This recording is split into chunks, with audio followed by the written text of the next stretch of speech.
Hello everyone. UPSC Prelims GS Paper 1 2023 has just been conducted और aspirants के मन में वो फेमस क्वेश्चन अब आना स्टार्ट हो गया है कि इस साल के एग्जाम की कट ऑफ कितनी रहेगी और वो मेंस के लिए क्वालिफाई करेंगे या नहीं करेंगे।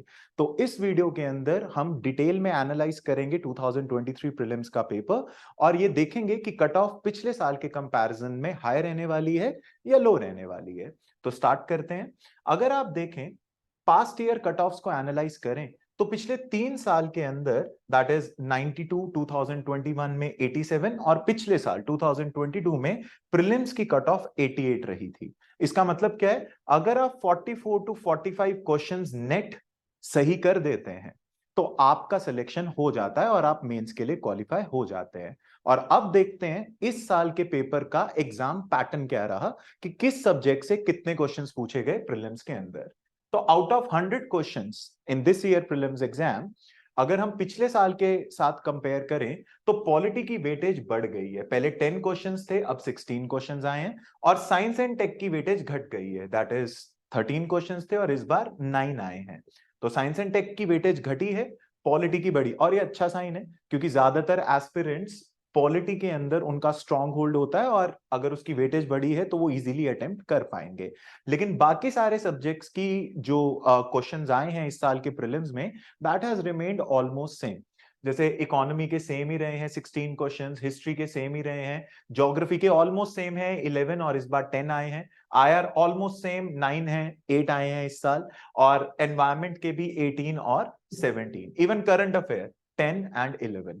तो अगर आप देखें, अगर आप पॉलिटी और साइंस एंड टेक को छोड़ दें, पॉलिटी की वेटेज बढ़ी है, साइंस एंड टेक की कम हुई है, बाकी सारे सब्जेक्ट्स का ऑलमोस्ट सेम पैटर्न रहा है, सेम ही क्वेश्चंस पूछे गए हैं जो लास्ट ईयर पूछे गए थे। तो the quantity of questions has been the same as the previous year, but what about quality?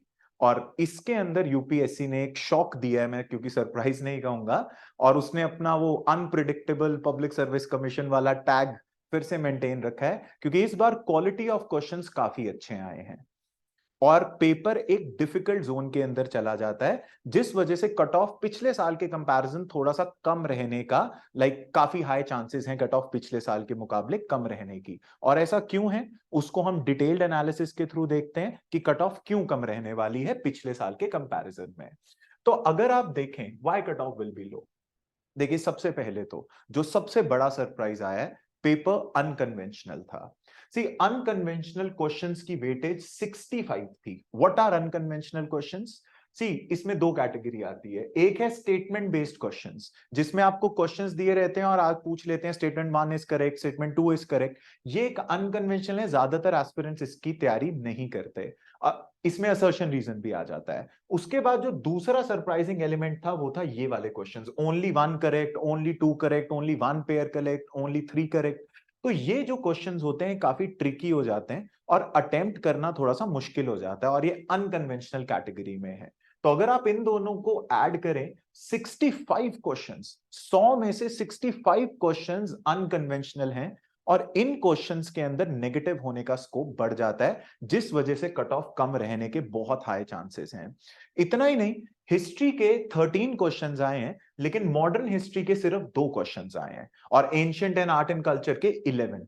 ज्यादातर ancient and art and culture aspirants का इतना स्ट्रॉन्ग पॉइंट नहीं होता क्योंकि उसमें फैक्ट्स बहुत ज्यादा होते हैं और इस बार भी फैक्चुअल क्वेश्चन काफी पूछे गए हैं एंशिएंट से, ज्यादातर कंसेप्चुअल क्वेश्चंस नहीं है फेमस डायनेस्टीज के like Harappa and all, factual questions हैं। और इस वजह से सी एस्पिरेंट्स मॉडर्न हिस्ट्री में बहुत ज्यादा फोकस करते हैं और सिर्फ 2 क्वेश्चंस आना इसका मतलब है कि उनसे ये ज्यादा अटेम्प्ट नहीं हो पाया होगा।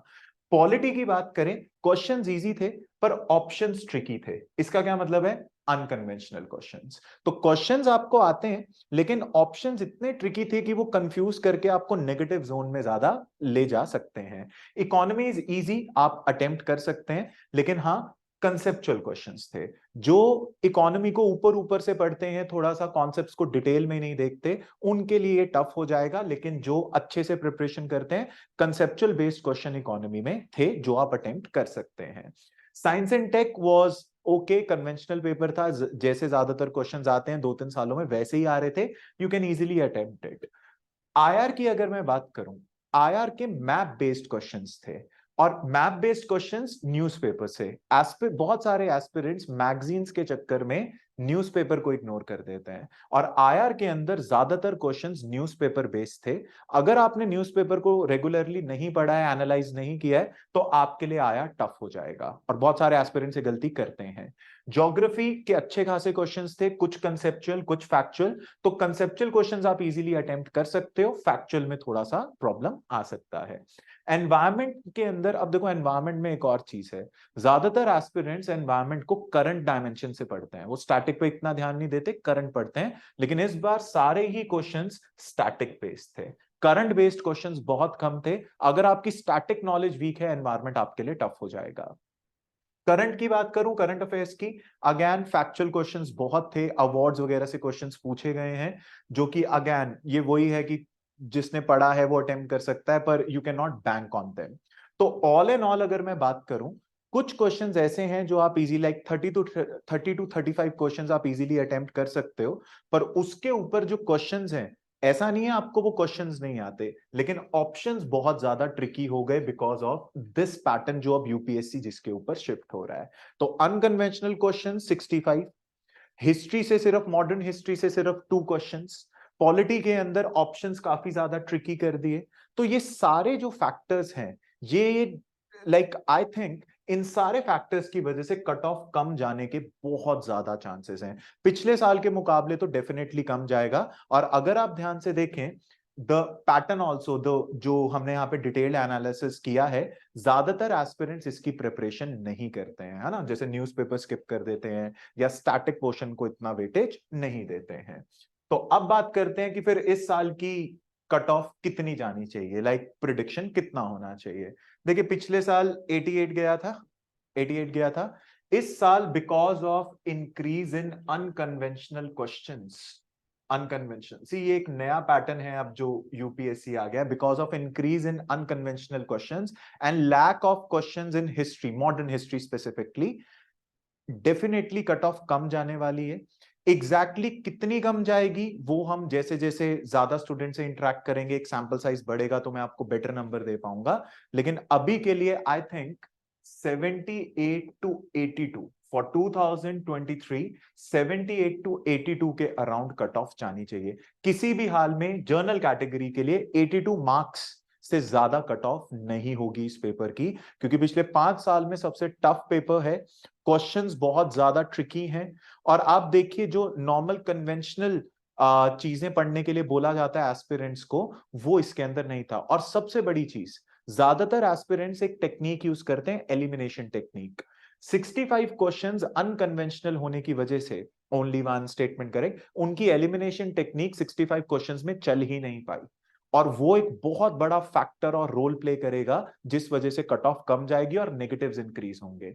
सो आई ऑनेस्टली बिलीव कि इस साल की कट ऑफ 82 से ज्यादा नहीं जानी चाहिए, 78 टू 82 की रेंज में ही होनी चाहिए। बाकी एक रिफाइंड नंबर मैं आपको 1-2 दिन में, जितने ज्यादा एस्पिरेंट से हम इंटरेक्ट करेंगे, उनसे बात करके और एनालिसिस करके एक बेटर नंबर आपको दे पाऊंगा। पर अभी के लिए I think it should be 78 to 82, not more than that, because paper was definitely tough.